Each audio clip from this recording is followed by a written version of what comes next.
Nas vastas montanhas, uma águia sobrevoava os céus com uma graça incomparável. Sua visão aguçada e suas asas fortes eram admiráveis. Um dia, porém, ela foi atraída por uma armadilha ardilosa, colocada por um caçador ávido por capturar sua beleza selvagem. A águia, apesar de ser encurralada pela armadilha, manteve a serenidade. Olhou para o caçador com olhos inabaláveis, uma mistura de confiança e calma. O caçador, surpreso pela atitude da águia, não conseguiu deixar de sentir-se desconcertado. Ele esperava um desafio feroz, mas encontrou apenas dignidade e firmeza. Intrigado pela atitude da águia, o caçador se aproximou dela, admirando sua beleza e coragem.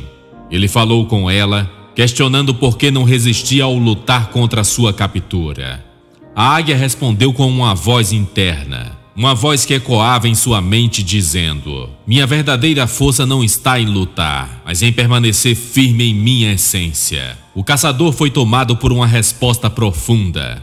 Ele reconheceu a verdade naquelas palavras e percebeu que estava tentando aprisionar algo que era livre e indomável. Com um gesto de respeito, o caçador abriu a armadilha e permitiu que a águia recuperasse seu voo. Enquanto a águia se elevava novamente, o caçador assistia com um misto de reverência e humildade. Ele compreendeu que a verdadeira força não reside na captura física, mas na integridade interior. A águia não tinha nada a provar, nenhuma batalha a vencer além de manter sua serenidade e confiança.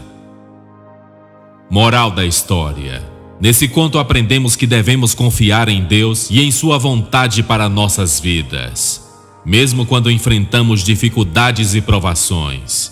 Deus nos criou sua imagem e semelhança e nos deu uma dignidade e uma liberdade que ninguém pode tirar de nós. Ele também nos deu uma missão e um propósito que devemos cumprir com fidelidade e coragem.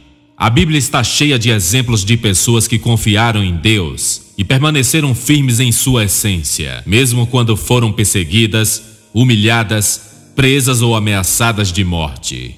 Vamos ver alguns desses exemplos.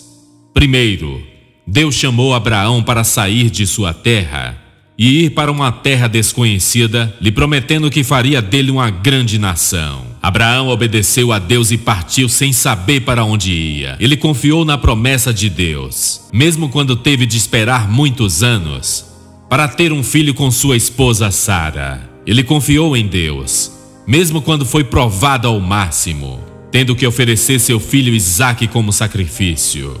Deus recompensou a fé de Abraão e o abençoou com muitos descendentes, que formaram o povo de Israel. Gênesis 12, verso 22.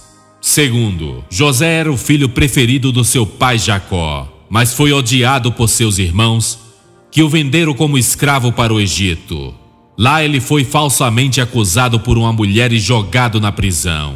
Mas José não se revoltou contra Deus, nem contra seus irmãos. Ele manteve sua integridade e sua sabedoria, interpretando os sonhos de Faraó e se tornando o governador do Egito. Ele salvou seu povo da fome e perdoou seus irmãos, reconhecendo que Deus tinha um plano maior para a sua vida. Gênesis 37, verso 50. Terceiro, Moisés foi salvo das águas do rio Nilo por uma princesa egípcia que o criou como seu filho. Mas ele não se esqueceu do seu povo, os hebreus que eram escravos do Egito. Ele matou um egípcio que maltratava um hebreu e fugiu para o deserto. Lá ele encontrou Deus em uma sarça ardente, que o chamou para libertar seu povo da opressão de Faraó. Moisés aceitou a missão de Deus e enfrentou o Faraó com coragem e fé. Ele conduziu seu povo pelo Mar Vermelho e pelo deserto até a terra prometida. Ele recebeu a lei de Deus no Monte Sinai e ensinou seu povo a obedecer os mandamentos de Deus. Êxodo 1, verso 20. Quarto, Davi era um jovem pastor que foi escolhido por Deus para ser o rei de Israel. Ele derrotou o gigante Golias com uma pedra e uma funda, confiando no poder de Deus. Ele foi perseguido pelo rei Saul, que tinha inveja dele e queria matá-lo. Mas Davi não revidou nem matou Saul quando teve a oportunidade. Ele respeitou a autoridade de Saul como ungido de Deus e esperou o tempo de Deus para assumir o trono. Ele foi um rei justo e fiel a Deus, mas pecou gravemente ao cometer adultério. Ele se arrependeu de seus pecados e aceitou as consequências de seus atos. Ele foi perdoado por Deus e continuou sendo chamado de o homem segundo o coração de Deus. 1 Samuel 16, 2 Samuel 24. Quinto, Daniel era um jovem judeu que foi levado cativo para a Babilônia, junto com os outros jovens da nobreza de Judá. Ele se destacou pela sua inteligência e sua fidelidade a Deus. Ele se recusou a comer alimentos oferecidos pelo rei, que eram impuros segundo a lei de Deus. Ele interpretou os sonhos do rei, revelando o destino de seus impérios. Ele foi promovido a governador da Babilônia, mas também foi invejado por outros funcionários que armaram uma cilada para ele. Eles fizeram o rei Dário assinar um decreto proibindo qualquer oração de outro Deus que não fosse o rei. Daniel, porém, continuou orando a Deus 3 vezes por dia em sua janela aberta para Jerusalém. Ele foi denunciado e jogado na cova dos leões, mas Deus enviou um anjo para fechar a boca dos leões e proteger Daniel. O rei Dário reconheceu o poder de Deus e ordenou que todos o adorassem.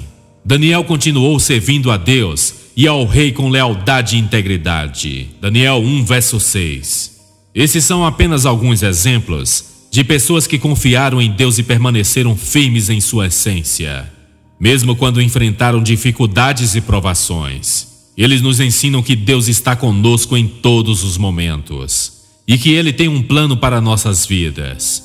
Eles nos ensinam que devemos obedecer a Deus acima de tudo e que Ele nos dará força e graça para cumprir a sua vontade. Mas o maior exemplo de confiança em Deus e de permanência na essência é Jesus Cristo, Filho de Deus, que se fez homem para nos salvar. Ele veio ao mundo para nos revelar o amor de Deus e para nos ensinar o caminho da verdade e da vida. Ele viveu entre nós como um de nós, mas sem pecado. Ele pregou o evangelho do reino de Deus, curou os doentes, libertou os oprimidos, perdoou os pecadores, alimentou os famintos, consolou os aflitos, acolheu os excluídos. Ele fez tudo isso com amor e humildade, sem buscar sua própria glória e vantagem. Ele também foi rejeitado, traído, preso, julgado, condenado, flagelado, coroado de espinhos e crucificado. Ele sofreu tudo isso por nossa causa, para nos libertar do pecado e da morte. Ele não resistiu nem lutou contra seus inimigos, mas se entregou nas mãos do Pai, confiando em sua misericórdia. Em Lucas 23, verso 46, ele disse: Pai, nas tuas mãos entrego o meu espírito. Ele morreu na cruz e, ressuscitando ao 3º dia, venceu a morte e o mal. Ele apareceu aos seus discípulos e lhes deu a paz e o Espírito Santo. Ele subiu aos céus e está sentado à direita do Pai. Ele é o Senhor da glória e da vida. Jesus é nossa águia majestosa e sobrevoa os céus com a graça incomparável. Ele é nossa verdadeira força, que não está em lutar, mas em permanecer firme em nossa essência. Ele é o modelo e mestre que nos convida a segui-lo e imitá-lo. Em Mateus 11, 28, ele diz: Vinde a mim todos vós que estáis cansados e oprimidos, e eu vos aliviarei. Ele também diz em João 14, verso 6: Eu sou o caminho, a verdade e a vida. Ninguém vem ao Pai senão por mim. Ele também diz em João 15, verso 5: Porque sem mim nada podeis fazer. Portanto, se quisermos ser fortes como a águia e livres como ela, devemos confiar em Jesus e permanecer unidos a Ele pela fé e pelo amor. Devemos ouvir sua palavra e praticar seus ensinamentos, seguindo seus mandamentos e suas bem-aventuranças.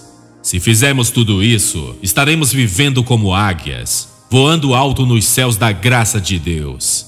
Reflita nisso.